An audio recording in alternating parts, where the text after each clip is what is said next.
Salut tout le monde! Aujourd'hui on se retrouve pour, comme vous avez pu le voir dans le titre, un petit tour de mes lectures de toute cette année de 2021. Mais avant toute chose, je vous souhaite une superbe année. J'espère qu'elle vous apportera plein de choses, qu'elle permettra la concrétisation de plein de projets, que vous aurez également la santé. Je pense que c'est important en ce moment, mais voilà. Bref, et sans plus tarder, je vous invite du coup à découvrir toutes ces lectures qui ont fait de mon année l'année qu'elle fut. C'est très profond ce que j'ai, mais enfin c'est pas grave. En tout cas, une année qui aura permis de découvrir des genres vers lesquels je m'aventurais pas forcément. Je pense notamment à la poésie qui était un coin obscur.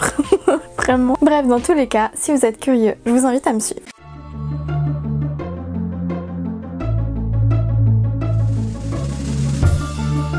Du coup, si on compte globalement toutes mes lectures, j'en suis à 648 livres. Voilà. C'est énorme, je pensais pas que je pouvais lire autant en une année, mais voilà, j'ai lu 648 livres, comptant la littérature, la BD, les mangas, surtout les mangas, la poésie, le théâtre et des livres en VO également. Bref, ce fut une année qui fut plutôt chargée, qui m'a permis du coup, comme je le disais en intro, de vraiment découvrir de nouveaux genres, notamment le théâtre, la poésie aussi surtout. C'est surtout vers la poésie que j'ai foncé cette année. Et du coup, je vous propose de faire en sorte de présenter mes top 3 de chaque genre, et on va faire un traitement un peu plus poussé pour les mangas parce que comme il y a plusieurs genres différents, ça me permettra de parler davantage de mangas qui m'ont beaucoup plu cette année. Mais je vais commencer par les albums jeunesse parce que cette année du coup j'ai dû m'aventurer vers le rayon jeunesse qui n'était pas forcément un rayon vers lequel j'allais spontanément, et du coup il y a 3 albums que j'ai trouvé juste magnifiques. Je sais pas si je les présenterai vraiment très en longueur, mais enfin voilà, je vous les dis comme ça, tout le monde est ok. Il y a un premier album qui pour moi était vraiment une petite pépite, une petite découverte. Ça s'appelle La Valise et ça a été écrit par Chris Naylor Ballesteros, si je le prononce bien à nouveau. Et du coup ça va vraiment permettre, l'air de rien, d'aborder des thématiques comme la question de l'accueil de personnes étrangères, de la différence et de comment on peut faire pour accepter la différence, pour faire une sorte de société harmonieuse en acceptant les particularités de chacun pour faire justement une force de tout ça. Voilà, c'est très complet. C'est une notion qui est super importante aujourd'hui et qui est abordée avec beaucoup de douceur je trouve dans cet album, et du coup ça a vraiment été un gros coup de cœur. Ensuite on a un autre album, du coup là c'est un autre sujet, ça va être La Petite Lectrice de Élodie Chambaud et Tristan Gillon ou Guillon. Ça va être une princesse, ses parents désespèrent de lui trouver un mari parce qu'elle s'enferme littéralement pour dévorer une montagne de livres, et vraiment du coup ses parents ne voient pas un avenir possible pour elle parce que elle repousse tous les prétendants qui s'aventurent jusqu'au jour où son royaume va être attaqué par un monstre, et alors que personne ne savait quoi faire, cette princesse va finalement sauver tout son royaume en s'armant de courage avec ses livres et avec sa passion de la lecture. Voilà, du coup forcément ça m'a beaucoup plu. Et le dernier, ça a été un album jeunesse découvert vraiment par pur hasard en période de Noël. C'est Le Gant de Véronique Cauchy et Virginie Grosso. Et là ça va plus être un album sur la notion du partage, avec des animaux qui ont froid et qui vont trouver ce gant par terre alors qu'il neige. Et en fait chacun va trouver sa place dans l'un des emplacements de chaque doigt jusqu'au moment où il n'y a plus de place du tout dans ce gant et qu'un autre animal va demander à partager, à bénéficier aussi de la chaleur de ce gant. Voilà, et c'est super mignon également. Bref, ça a vraiment été mes 3 albums préférés de cette année, et je vous invite vivement à les lire si vous pouvez. Ensuite, je vais vous parler du coup de mon top 3 au niveau de la littérature jeunesse. Généralement, je les ai déjà présentés dans des points de lecture, du coup je vous invite à regarder mes différents points de lecture, comme ça voilà, vous saurez peut-être plus en détail de quoi ça va parler. Là, je me contente vraiment d'être très rapide parce que sinon on va y passer 1 heure et c'est pas le but. Du coup, dans ce top 3, il y a Les Étincelles Invisibles de Elle McNicol, qui est sur la question de, pareil, de la différence, de l'acceptation de cette différence, à travers, il me semble que la petite, l'héroïne est autiste et qu'elle va chercher à défendre la cause des sorcières qui ont été tuées pendant la chasse aux sorcières justement, parce que elles se retrouvent dans leur exclusion, dans leur marginalisation un petit peu, et c'est super beau, c'est bien écrit et c'est super touchant également. Je dis beaucoup super, je suis désolée, mais comme c'est mon top 3, c'est vraiment mes chouchous. Ensuite il y a 1000 nuits plus une de Victor Pouchet. Alors là ça va être plutôt une histoire qui va revisiter les contes des mille et une nuits avec des connexions avec notre monde contemporain et notre culture actuelle, avec une ode, vraiment une ode à la littérature et aux différents personnages de cette littérature. Voilà, et j'ai vraiment apprécié du début à la fin. Et on va retrouver également L'Arpenteuse de rêve de Estelle Faye ou Faye, je sais pas comment on dit toujours. Et là c'est plus de l'aventure dans un royaume où les riches et les plus pauvres sont séparés, mais c'est un univers très riche. En fait, l'air de rien, c'est un univers très riche qui va parler de tolérance, d'amour, de notions de famille, d'aventure, voilà, bref, ça a vraiment été une petite perle également et j'ai beaucoup apprécié ma lecture et mes 3 lectures en manière générale. Évidemment, je les ai présentées dans d'autres points lecture, donc je vous invite vraiment à les zioter le reste de ma chaîne. Ensuite, pour la prochaine étape, on va s'attaquer à mon top 3 de lecture de policiers. Petite note, c'est que je suis pas une très grande lectrice de policiers, du coup forcément ma liste était pas aussi grande que pour les autres genres. Du coup, c'est pas que je vais pas être objective, mais j'aurais pas un panorama très large, donc il est possible que ce soit des lectures que vous ayez déjà entendu parler, que je risque pas d'être très originale là-dessus. Du coup, dedans j'ai mis Vis-à-vis de Peter Swanson. Pour le coup, c'est policier, thriller, on est plus sur un thriller quand même, c'est plus une ambiance un peu particulière avec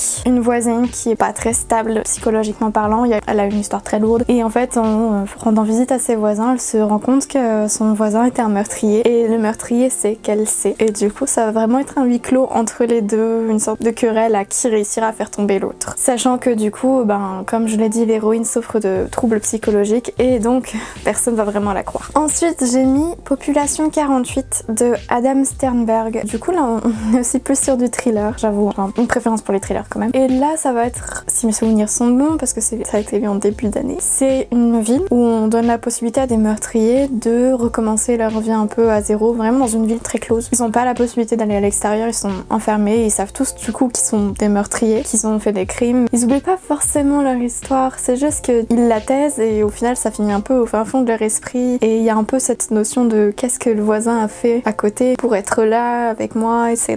Voilà, c'est vraiment très étrange comme histoire, comme ambiance même, mais pour le coup ça a marché du tonnerre. J'ai trop apprécié ma lecture et ce côté vraiment très étrange. Pareil, ce jeu d'ambiance avec forcément des meurtres qui vont avoir lieu dans cette ville et du coup voilà, se pose la question de savoir qui les a perpétrés. Et enfin un policier, mon top 3 policier thriller, et il va s'agir de Nook de Momalo, qui est pour moi du coup une superbe découverte que je peux conseiller vivement en librairie parce que j'ai pas une très grande culture de policier. Je suis en train d'avoir mon cours là-dessus donc ça va me sauver j'imagine. Mais voilà, Momalo avec sa série Kanak, Nook et je ne sais plus l'autre. Mais voilà, ça se passe du coup au niveau de l'Antarctique si mes souvenirs sont bons, et en fait on va suivre un inspecteur aux origines inuit qui va enquêter sur donc différents crimes qui vont se passer là-bas et qui va également parler de toute la culture inuit. Je ne sais vraiment pas comment on dit. Et du coup j'avais particulièrement apprécié ce côté, il n'y a pas que l'enquête, il y a plus à côté, et voilà, il y a tout un pan culturel et que j'ai adoré, et la découverte de très grands paysages, voilà, donc vraiment c'était une super lecture et je vous les recommande tous les 3. Je vais m'attaquer maintenant à la partie imaginaire. Dans imaginaire j'ai mis tout ce qui est un peu SF, fantastique, donc c'est pas non plus un genre que je lis énormément, donc pareil que pour le policier, mon panorama est pas très large, mais j'ai mis dedans Crescent City, le premier tome de Sarah J. Maas, que je vous ai présenté je crois dans mon dernier point lecture, qui pour le coup a été une super découverte. Je m'attendais absolument pas à être autant emportée, surtout vu la taille du truc, c'est un gros pavé et j'avais un peu peur justement de m'ennuyer au bout d'un moment, et pas du tout. Il y a du rebondissement, il y a des personnages qui sont super attachants, j'ai rien vu venir de la fin, je me suis laissée emporter et j'ai vraiment apprécié du début à la fin, sans jamais vraiment avoir ce sentiment de ça commence à être lassant en fait. Vraiment il y a toujours un peu d'action et du coup c'est super bien dosé à ce niveau là, et je l'ai bouffé d'une traite. Je crois que j'ai mis genre 1 ou 2 jours à lire, quelque chose comme ça. Ensuite dans ce top 3 j'ai mis Sorcery of Bones de Margaret Rogerson, pas autant une bricasse mais quand même un bon pavé qui m'est tombé dans les mains un peu par hasard, c'est surtout pour la couverture qui est trop belle, et j'ai adoré l'héroïne, j'ai adoré cet univers où du coup les livres ont vraiment une personnalité qui leur est propre, où il y a des gardiens qui vont les protéger et les enfermer en fait dans une bibliothèque parce qu'ils sont dangereux, avec des intrigues un peu politiques puisque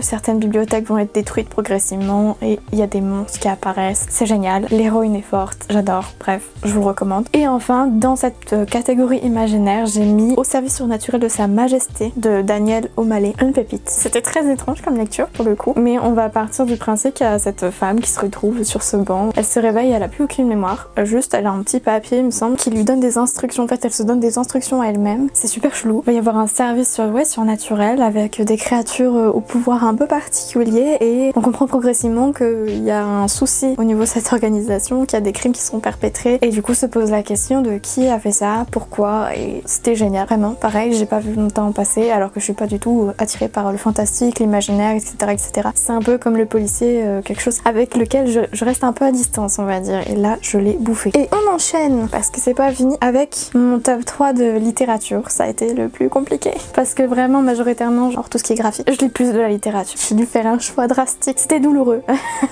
J'ai vraiment eu l'impression de trahir certains livres. J'ai quand même réussi, au bout du compte, à faire une petite liste. Je crois que franchement c'est un miracle. J'ai mis dedans une petite pépite que je conseille sans arrêt en librairie aussi, parce que je l'ai adoré et que j'ai lu en début d'année, et que vraiment, comment passer après un chef-d'œuvre pareil. Et du coup je vais vous parler de Les délices de Tokyo de Durian Sukegawa, qui a été pour moi une claque vraiment, parce que on va être amené à rencontrer un personnage masculin qui vient de sortir de prison. Il est en train de faire des doriyaki, donc des petites pâtisseries, sauf que on sent qu'il est un peu perdu concrètement. En fait il a cette chance de se réinsérer dans la société à travers ce taf, mais en même temps il s'épanouit pas des masses, et il va faire la rencontre d'une vieille dame qui va lui dire qu'il fait pas ses doriyaki de la bonne façon, et elle va lui apprendre comment faire, et du coup il va y avoir cette relation qui va se créer entre les deux, et on va en apprendre plus sur cette vieille dame, on va en apprendre plus sur lui, et puis c'est super beau, c'est super poétique, j'ai adoré. C'est vraiment genre la petite douceur qui fait du bien, que t'as envie de relire quand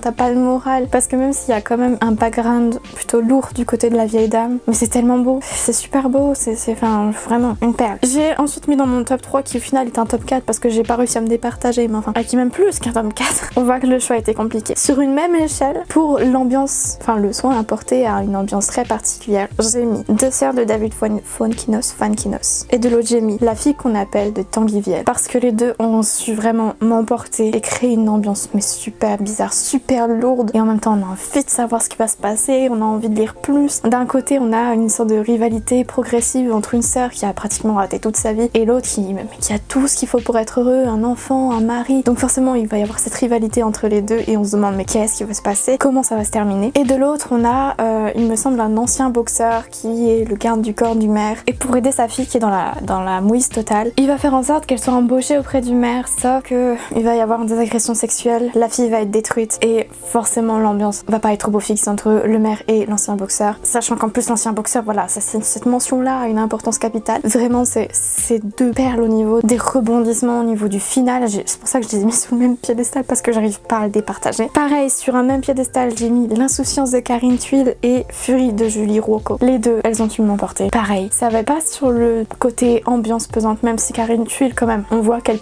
place ses pions progressivement, et du coup on sent l'embrouille venir sans pour autant deviner la fin. Mais en fait ça a des sujets d'actualité, quelque chose de très engagé, de fort. On suit des personnages qui ont été creusés psychologiquement et au niveau aussi de leur histoire. Leurs récits vont se croiser, et non vraiment les deux j'ai pas su départager non plus, ça a vraiment été deux pépites. Et enfin, un coup de cœur de cette année, c'est Ne t'arrête pas de courir de Mathieu Palin. Là ça va plus être l'histoire d'un sportif de haut niveau, je crois il fait de la course de fond, quelque chose comme ça. Bref, il a un niveau de fou, il est super connu, voilà, il a tout pour être heureux, sauf que on découvre qu'en fait le soir il devient cambrioleur et on comprend pas pourquoi. Il est arrêté et Mathieu Palin va vraiment mener une enquête auprès de cet homme, il va aller le rencontrer, ils vont échanger tous les deux pour comprendre son histoire et vraiment retracer le contexte qui a fait que il est devenu cambrioleur la nuit. Voilà, une pépite pareil. En toute objectivité bien sûr. Alors, ensuite nous allons passer à l'étape la plus compliquée, les mangas. Pour faire simple, j'ai encore plus de mal à départager. Du coup j'ai catégorisé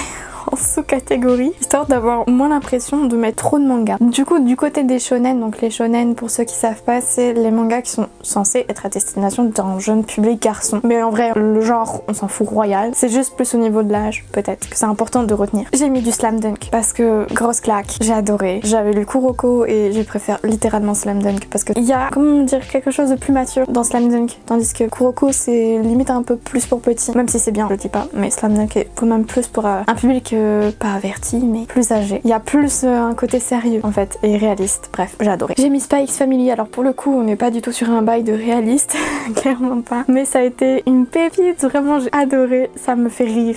Franchement chaque tome je rigole. Vous pouvez être sûr que vous me regardez lire un Spy X Family, je me tords de rire toutes les 5 secondes parce qu'il y a toujours un gag, une tête bizarre, un rebondissement, bref, je rigole trop. Et il est catégorisé comme étant un shonen, donc je l'ai mis là. Welcome to the Ballroom également, ça a été une pépite de mon année 2021. Voilà. voilà, j'en ai déjà parlé, j'ai fait une capsule spéciale parce que j'ai adoré. Et là on va plus être sur le sujet de la danse de salon. Si ça vous intrigue, n'hésitez pas à regarder sur ma chaîne. J'ai mis Kaiju numéro 8, ou Kaiju number 8, je sais pas comment on dit. Pareil, là ce qui m'a particulièrement plu, c'est qu'on a des héros qui sont pas forcément âgés d'une vingtaine d'années, les plus âgés de notre héros. Et il y a un peu ce décalage là, c'est super innovant, ça apporte une bouffée d'air frais en tout cas au niveau du héros, avec des monstres qui attaquent les villes, qui détruisent tout, et une armée qui est censée intervenir à chaque fois pour sauver les gens. J'explique encore plus mal.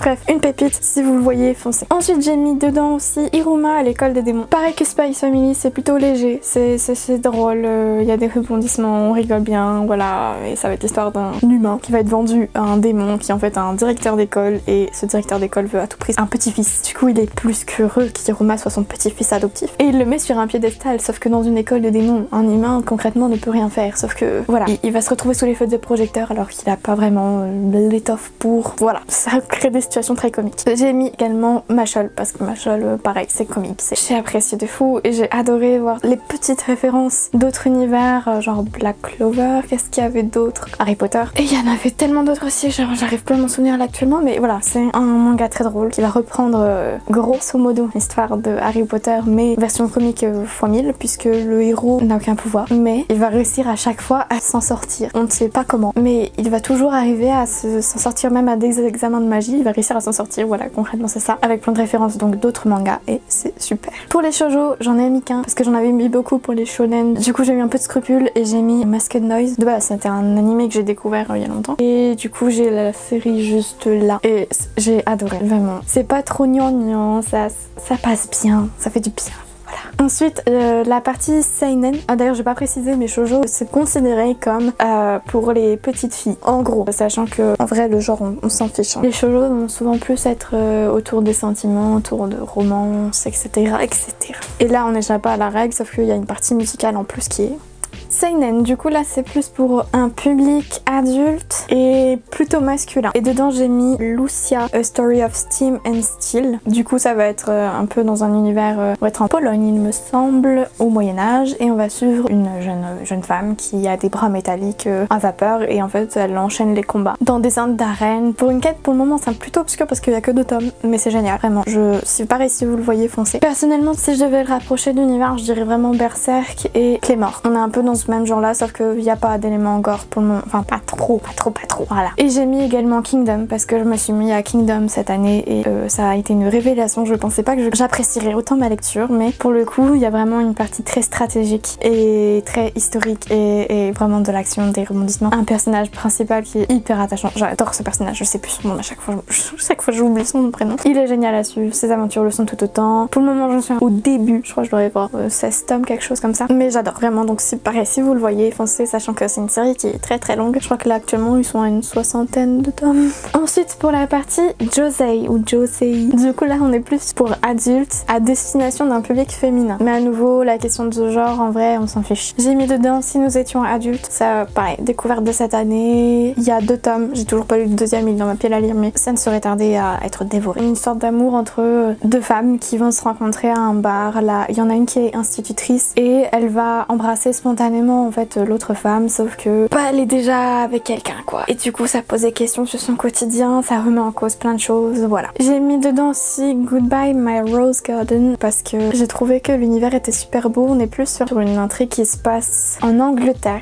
pas à l'ère victorienne non plus, mais un peu dans ces vibes là, on va dire c'est pas très contemporain, c'est pas l'Angleterre contemporaine, on doit plus être aux alentours des années 50 je dirais en Angleterre. Voilà, une rencontre entre une servante et sa maîtresse, sachant que celle-ci est écrivaine et qu'elle n'est pas très bien dans sa peau, même concrètement elle va pas bien du tout, et ça va vraiment être leur relation qui va se créer, qui vont permettre à chacune de s'épanouir. J'ai mis également dans cette catégorie là Les sorcières de la fin du monde, pareil, un petit bijou, l'histoire de sorcières en fait qui se retrouvent donc à l'école, et il y en a une qui excelle, qui est populaire de fou, et l'autre qui au contraire est pas très douée et pas forcément très appréciée non plus, sauf que afin que le niveau soit maintenu entre les deux. On va les faire travailler ensemble et il va y avoir des sentiments qui vont se développer, sauf qu'une sorcière qui tombe amoureuse perd ses pouvoirs. Et du coup il y a toute cette question de est-ce que leur amour peut tenir face à cet enjeu là. Voilà. J'ai fait une catégorie aussi inclassable parce que j'arrive pas trop à savoir dans quel genre, dans quelle autre catégorie il peut se mettre. J'ai mis l'Éden des sorcières parce que concrètement je sais pas où le placer. Je l'ai présenté dans une capsule donc je vous invite à la voir si ça vous intrigue, mais il est super bien également avec des dessins d'une qualité incroyable. Et j'ai mis Tokyo Revenger, pareil c'était une découverte de cette année, j'apprécie plus que d'horizon Tokyo Revenger et ils sont juste là d'ailleurs, j'adore. Mais du coup en fait j'hésite entre le côté shonen ou le côté seinen parce que en fait au début on peut penser plus que c'est shonen, mais je trouve quand même que petit à petit en fait on s'aventure vraiment vers quelque chose de plus sombre qui irait plus vers du seinen du coup. Voilà, donc le débat est lancé, shonen, seinen. Ensuite, parce que c'est toujours pas fini, mon top est trop long. J'ai fait mon top 3 qui n'est finalement pas un top 3. Bon, je ne sais pas compter, ok. Je suis une littéraire, pas une mathématicienne. Du coup, mon top 3 qui n'est pas un top 3 de BD roman graphique. Et j'ai mis Coming In de Elodie Font et Carole Morel, c'est ça. Ou du coup ça va être la question de l'expérience de Elodie Font elle-même qui va parler de la manière dont elle a pris conscience de son homosexualité et de son acceptation aussi de celle-ci, enfin par elle-même comme par son entourage, voilà. Et en fait c'est les dessins de Carole Morel qui sont toujours d'une très bonne qualité, vont vraiment servir le propos, vont proposer des interprétations de certaines étapes avec une certaine poésie, vraiment c'est des métaphores, c'est super beau, c'est magnifique. J'ai également mis dans ce top 4 du coup C'est comme ça que je disparais de Myriam Mael. Là on est sur un sujet beaucoup moins joyeux puisque on va être plus sur, il me semble que c'est la phobie sociale, des crises de panique, sur en fait le mal-être tout simplement du personnage principal qui s'enferme progressivement en fait chez elle, qui arrive plus vraiment à s'insérer dans la société, qui veut vraiment parler de ce mal-être, parler de cette séparation entre elle et le reste du monde. C'est pas très gai mais c'est super beau, c'est super poétique et en même temps c'est le quotidien de plusieurs personnes et donc je pense que c'est nécessaire de le lire également. On a ensuite Anaïs Nin sur La mère des mensonges de Léonie Bischoff. Alors là on va retracer du coup le parcours de cette autrice qui est majoritairement connue pour ses écrits érotiques et on va vraiment plus parler de ses relations avec certaines personnes qui ont une influence considérable sur ses travaux, mais plus aussi de son intimité, de sa façon d'évoluer elle, de se comprendre. C'est super beau. Les dessins pareil sont d'une superbe qualité, très poétique, métaphorique et en même temps coloré. Il y a vraiment toutes ces couleurs qui nous sautent aux yeux. C'est accessible, les sujets sont pas forcément toujours très doux, mais la façon dont c'est raconté en fait ça passe bien, tu passes un très bon moment à lire ça et à découvrir aussi cette autrice. C'est un peu peut-être aussi une façon de découvrir ses œuvres à elle et de se lancer en fait dans leur découverte. Et enfin j'ai mis Carbone et Silicium de Mathieu Bablet. Je pensais pas accrocher, mais en fait quand je me fais le point sur mes lectures de 2021, j'ai voulu le mettre parce que ça a été une lecture qui m'a surprise et que j'ai adoré. Parce que déjà on aborde plein de sujets qui sont d'actualité. Il y a un travail graphique conséquent parce qu'il y a des planches en pleine page bourrées de détails et c'est à nous ensuite de fouiner. Les personnages sont hyper attachants, c'est des androïdes qui vont plus ou moins passer à travers le temps et voir l'évolution du monde des humains, essayer de les comprendre, essayer de comprendre comment eux-mêmes interagissent entre eux, comment ils appréhendent leur monde et c'est super beau. Il y a quelque chose de très engagé et de très d'actualité également et donc vraiment pour moi c'est l'une des œuvres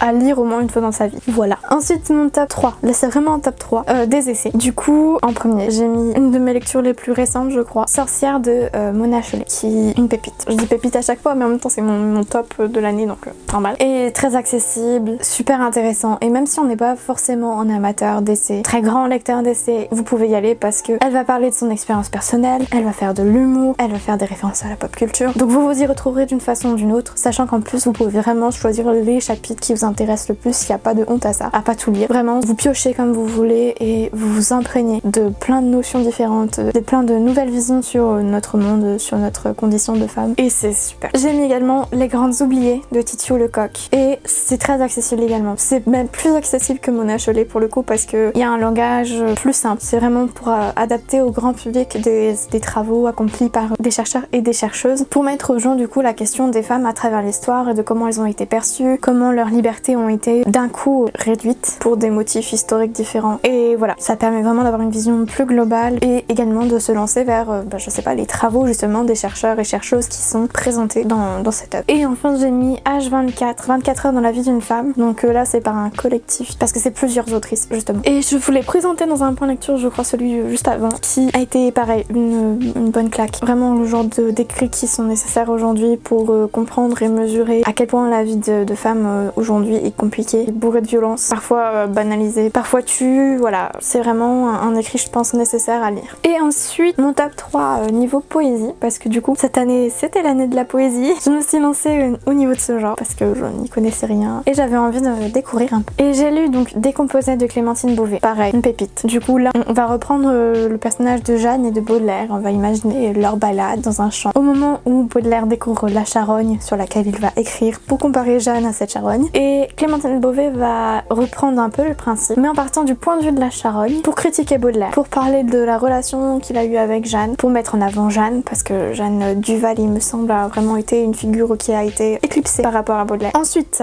il y a Nous avec le poème comme seul courage. C'est des anthologies qui sont faites par chaque année. Les éditions du Castor Astral vont proposer des anthologies qui vont rassembler et compiler des poètes, je crois d'un peu partout dans le monde il me semble, et ça permet vraiment de découvrir des poètes vers lesquels on serait pas forcément allé, de découvrir de belles plumes, de découvrir des façons d'aborder certaines thématiques parce que chaque année les éditions font le choix d'une thématique. Là le recueil que je vous présente c'est celui sur le courage tout simplement, et j'ai beaucoup apprécié le principe, j'ai beaucoup apprécié découvrir des nouvelles plumes comme ça et voilà, et de voir différentes formes de courage également. Et ensuite j'ai mis Brûler, brûler, brûler de Lisette Lambé, vraiment un recueil de poésie qui est fait par l'Iconopop, qui publie généralement de très bons textes au niveau de la poésie. Et là ça a été une bonne claque. Je vous invite vraiment à le lire, c'est sur des sujets variés. Il y en a notamment un sur, je crois qu'il s'appelle La famille, qui m'a énormément plu et voilà. Tous ne vous parleront pas forcément, il y a des chances, mais il y en a au moins un qui va vous percuter et là vous vous direz ah ouais, ok, c'est bon, je m'incline. Et ça a été le cas pour moi avec La famille et donc voilà, je le mets là parce que pour moi c'est un très bon texte. Et on finit enfin, parce qu'il faut bien finir ce top qui n'en finit pas finalement, avec mes coups de cœur de 2021. J'en ai mis 15, du coup j'ai été raisonnable et je vais du coup mettre en avant, mettre à l'honneur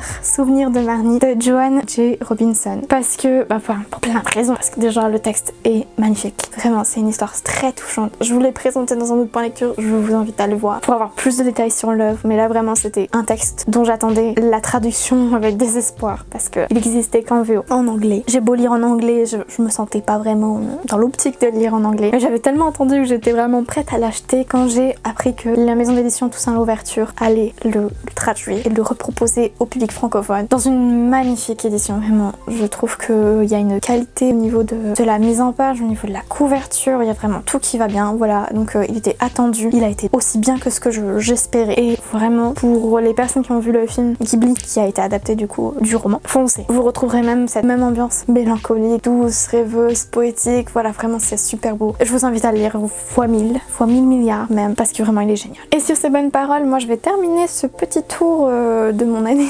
2021. Petit avec des grosses guillemets, on est d'accord, hein, parce que j'ai pas toujours su trier. Mais voilà, j'espère que ça vous aura permis de voir les grandes lignes de cette année 2021, peut-être de vous donner envie d'en lire certains pour votre année 2022. Et comme je l'ai dit en début, j'espère que ce sera une année réussie pour tout le monde. Il nous apportera plein de bonnes choses également, qui concrétisera notre projet. Voilà, je ne vous souhaite que de bonnes choses. J'espère que la vidéo vous aura plu. Si c'est le cas, n'hésitez pas à laisser un like, un commentaire, à partager. Bref, vous connaissez le topo depuis le temps. Et moi, je vous dis à très bientôt pour de prochaines vidéos. Salut!